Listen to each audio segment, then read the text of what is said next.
So I have finally rewatched Fantastic Four First Steps. I know it's funny. When I first watched the film back when it came out, I was very mixed on it, much more leaning towards positive. I still did have a lot of problems with it. I said it was heavily flawed with a lot of good. And now I don't stand by that as much upon rewatch. I like it a lot better upon rewatch. That's mainly why I'm doing this video, kind of reviewing, re-talking about the film again, just because of how much my thoughts have shifted much more towards the positive side. Like, much more of the things I disliked or I thought the film had issues with still stand upon rewatch, but there's also a lot more positives now that I can pay attention to other things and just all around have a more in-depth experience, know much more what I'm getting into going in, and I think that switch of mindset definitely helped a lot. So, watching this, what did I think?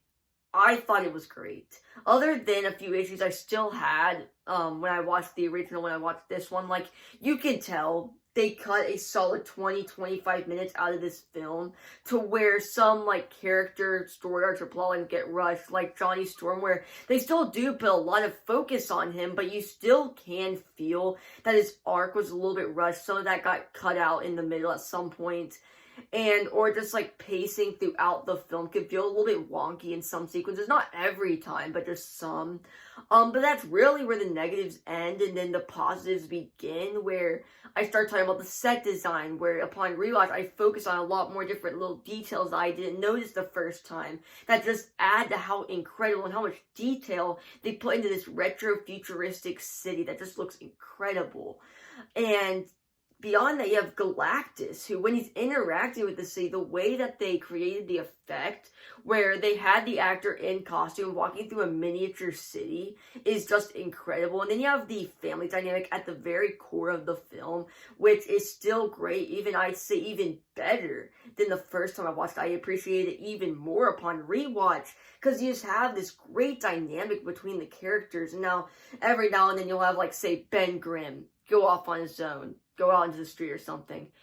But again, because of the wonky pacing, you can feel that some stuff got cut out.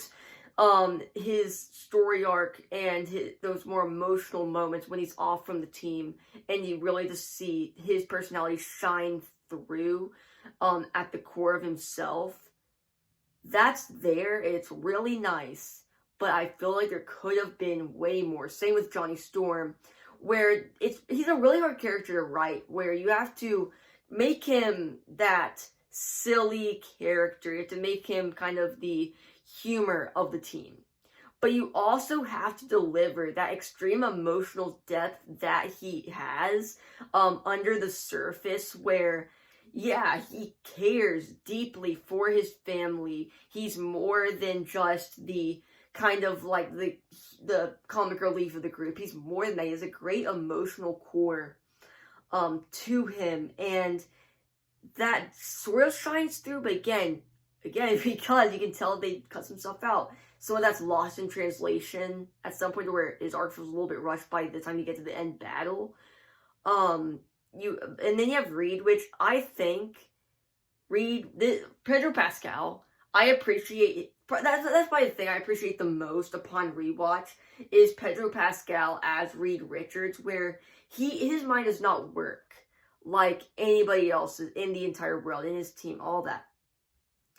He sees all the possibilities, and he sees the darkest possibilities. And when he says that, when he can't pick up on what's going on around, so he just says that, it creates a sort of divide, and they have to work through that to where Reed is able to shine through and see the good, while also realizing there's so much bad that can happen. He just has to have faith.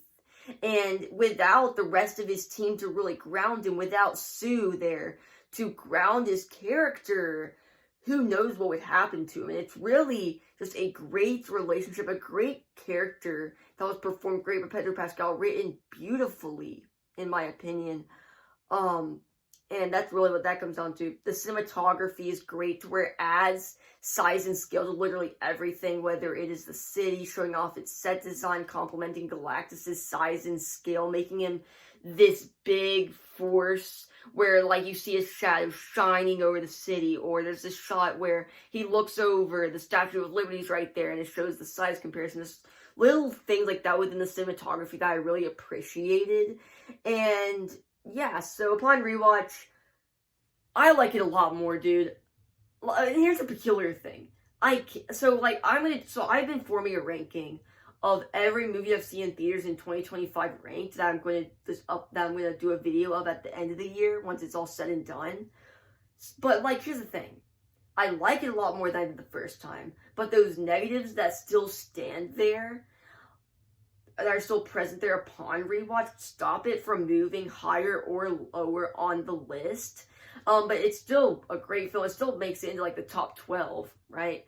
But yeah, we can see how that shifts later in the year, obviously, because we're just like August, whatever.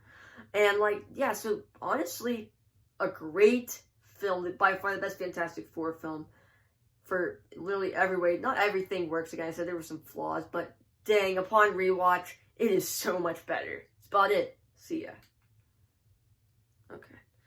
You know, I have this little thing that's supposed to stop and start the recording. Half the time it doesn't work, so when I'm trying to do like goodbye, and then it just stops, it never works. Like, it just, I don't know. Alright, we're gonna try this again. See ya.